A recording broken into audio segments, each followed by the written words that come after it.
হরে Krishna. 5 April 2024 খ্রিস্টাব্দ শুক্রবার পাপ মোচনী একাদশী ব্রত, চৈত্র মাসের কৃষ্ণপক্ষের একাদশী ব্রত, পাপ মোচনী একাদশী ব্রত 5 এপ্রিল 2024 খ্রিস্টাব্দ শুক্রবার এবং 6 এপ্রিল রয়েছে মহাবারুণী স্নান। চৈত্র মাসের কৃষ্ণপক্ষের ত্রয়োদশী মধুকৃষ্ণা ত্রয়োদশীতে যখন শতভিষা নক্ষত্র যুক্ত হয় তখন সেটি বারুণী স্নান হয় এবং এই বছর শনিবার যুক্ত হয়েছে, তাই এটি মহাবারুণী স্নান এবং এর অনেক মাহাত্ম্য রয়েছে। আমরা মহাবারুণী স্নানের সময়সূচি, বারুণী স্নানের মাহাত্ম্য প্রসঙ্গে আলোচনা করেছি, আপনারা সেটি দেখে নেবেন। এবং আমরা পাপ মোচনী একাদশী ব্রত বিষয়ে কিভাবে ব্রত পালন করবেন সেই বিষয়ে আমরা আলোচনা করেছিলাম, আপনারা সেটি দেখে নেবেন। তো আজকে আমরা পাপ মোচনী একাদশী ব্রতের মাহাত্ম্য প্রসঙ্গে আলোচনা করব এবং আজকের আলোচনা শেষে থাকবে, শেষের দিকে রয়েছে পারণের সময়সূচি। সারা বিশ্বের 148টি স্থানের পরদিন সকালের পারণের সময়সূচি শেষের দিকে দেওয়া হয়েছে। তো এই পাপ মোচনী একাদশী ব্রত হচ্ছে চৈত্র মাসের কৃষ্ণপক্ষের একাদশী এবং এই পাপ মোচনী একাদশী ব্রতের নামকরণ থেকে আমরা দেখতে পাই যে সকল পাপ মোচন হয়ে যায়। সেই কারণে এই একাদশী ব্রতের নাম হচ্ছে পাপ মোচনী, অর্থাৎ আপনার পূর্বকৃত সকল প্রকার পাপ থেকে আপনি মুক্ত হতে পারবেন যদি আপনি নিষ্ঠা সহকারে, শুদ্ধভাবে, সঠিকভাবে এই একাদশী ব্রত পালন করেন এবং ভগবানের নিকট প্রার্থনা করেন এবং পরবর্তীতে পুনরায় সকল পাপ কার্যে আপনি যদি প্রযুক্ত না হন সেই প্রতিজ্ঞা, সেই সংকল্প যদি আপনি করেন তাহলে ভগবান আপনাকে পূর্বকৃত পাপ থেকে মুক্ত করবেন। এবং যারা বিশেষ করে যাদের পূর্ব ইতিহাসে অবৈধ স্ত্রী সঙ্গের মহাপাপ রয়েছে সেই পাপও কিন্তু দূরীভূত হবে এই পাপ মোচনী একাদশী ব্রত পালনের ফলে। এবং সেই সম্পর্কে আমরা এই একাদশী ব্রত মাহাত্ম্য থেকেও আমরা দেখব যে মেধাবী ঋষি তিনি কিভাবে তার অবৈধ স্ত্রী সঙ্গের পাপ থেকে মুক্ত হয়েছিলেন।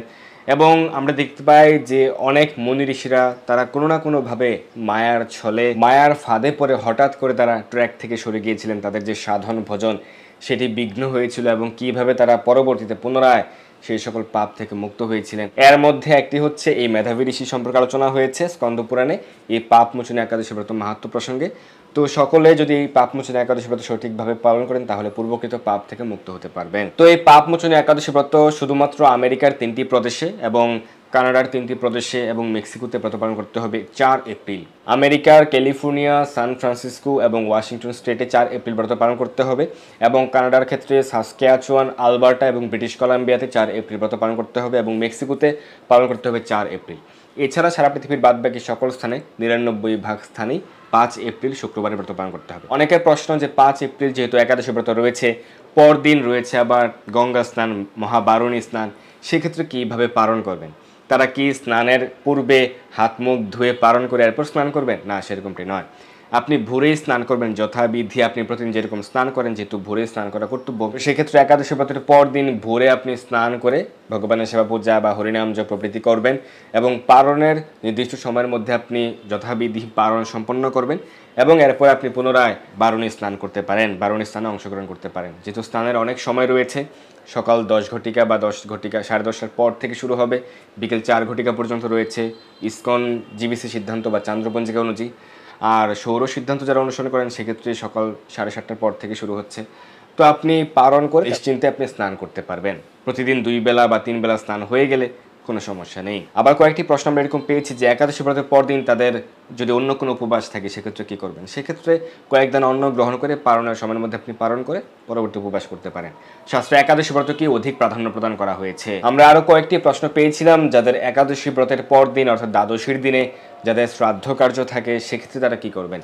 সেক্ষেত্রেও একাদশী ব্রতের পর দিন সকালে পালনের সময়ের মধ্যে ধরুন সকাল 6টায় বা 7টায় কয়েকদিন অন্ন গ্রহণ করে পালন করে নেবেন এবং এরপর আপনি উপবাস করে শ্রাদ্ধ কার্য করতে পারেন দুপুরবেলা।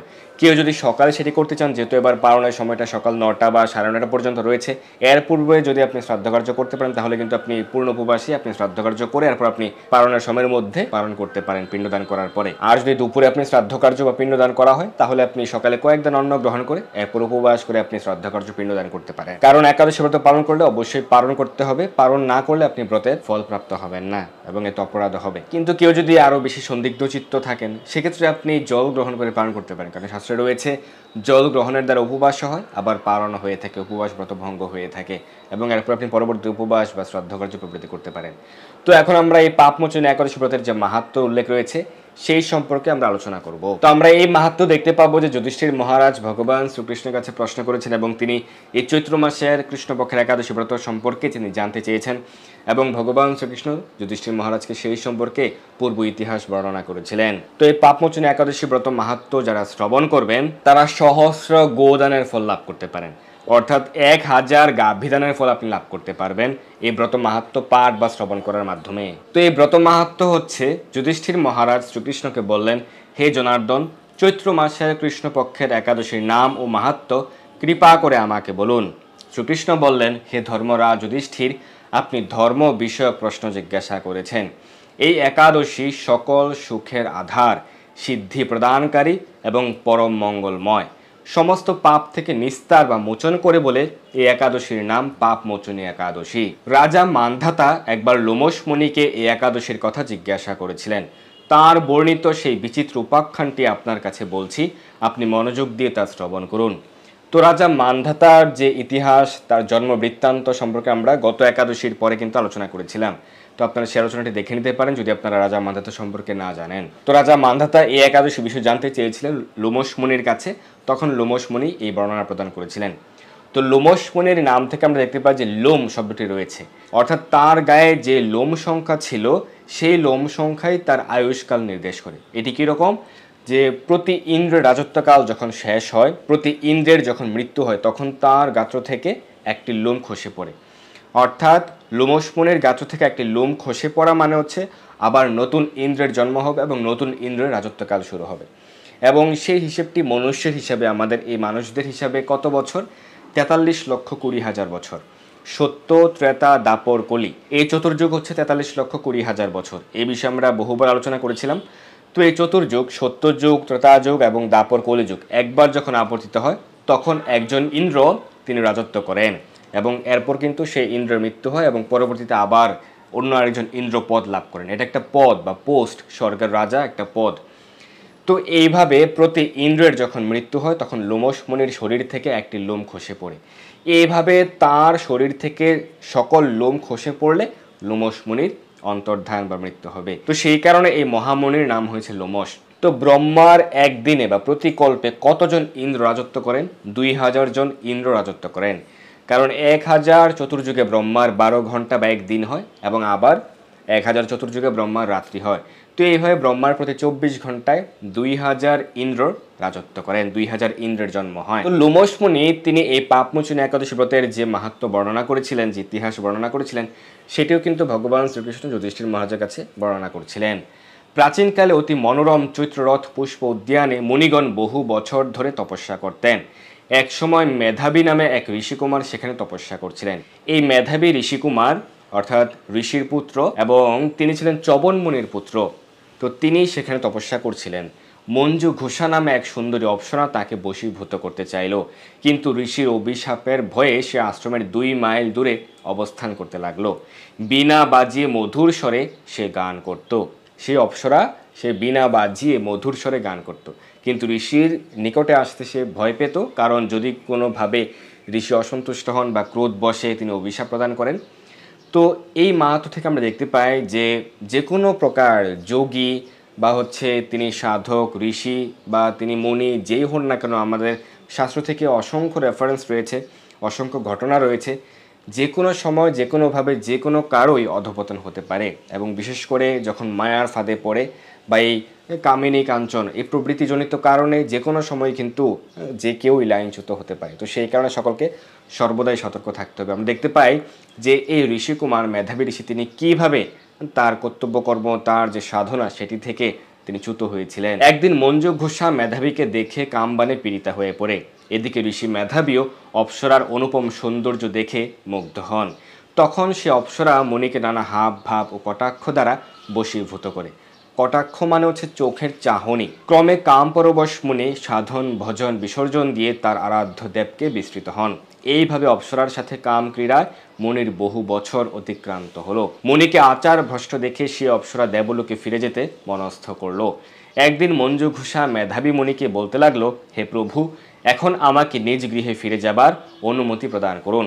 কিন্তু মেধাবী বললেন, হে সুন্দরী, তুমি তো এখন সন্ধ্যাকালে আমার কাছে এসেছ, প্রাতকাল পর্যন্ত আমার কাছে থেকে যাও। মুনির কথা শুনে অভিশাপ ভয়ে সেই অপ্সরা আরো কয়েক বছর তার সাথে বাস করলো। তো দেখুন, মেধাবী ঋষি কুমার কিন্তু কামান্ধ হয়ে পড়েছিল। কামের পরবশে সে ভুলে গিয়েছিল তার কত দিন, কত মাস, কত বছর অতিক্রান্ত হয়ে যাচ্ছে, কত সময় তার নষ্ট হচ্ছে এই অবৈধ স্ত্রী সঙ্গের ফলে, সেটি সে ভুলে গিয়েছিল।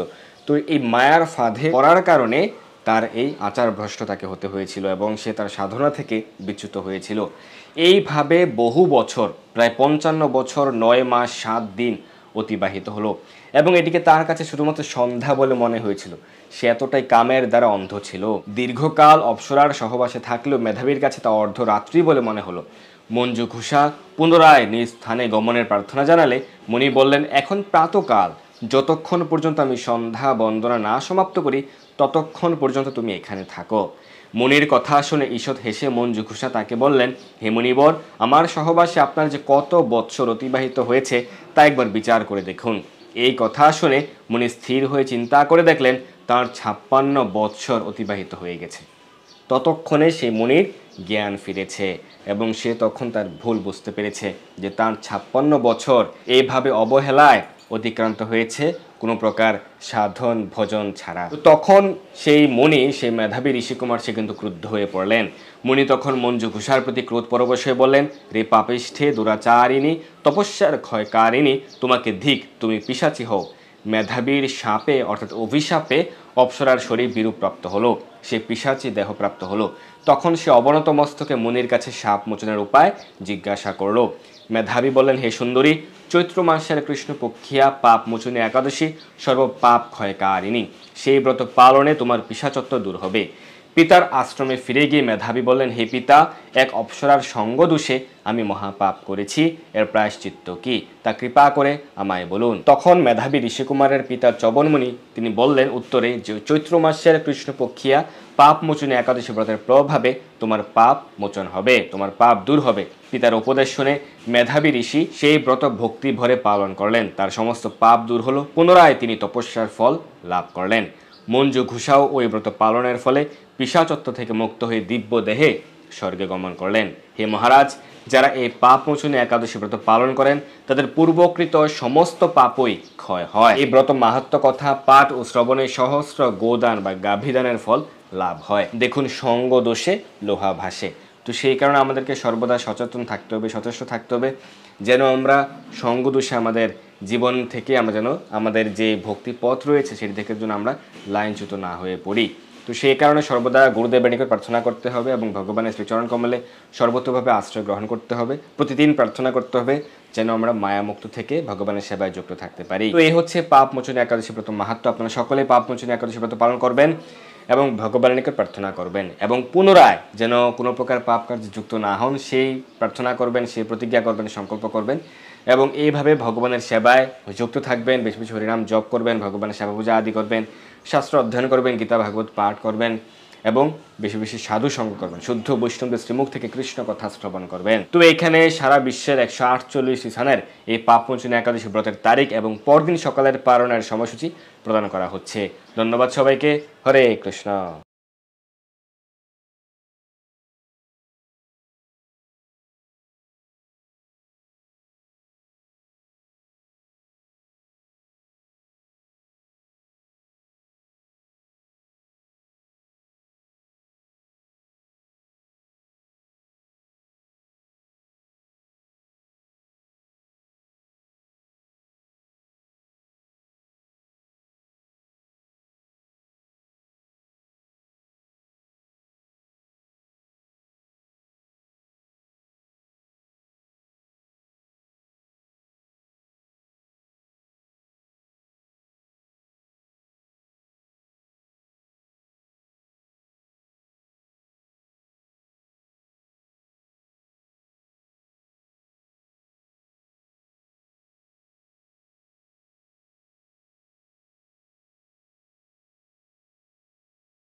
এই দুর্লভ মনুষ্যজন্মকে সার্থক করতে যুক্ত হন কৃষ্ণ ভাবনায়।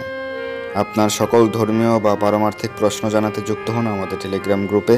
আর এই ভিডিওটি শেয়ার করে আপনার সকল বন্ধুদের কাছে পৌঁছে দিন। ধন্যবাদ সবাইকে।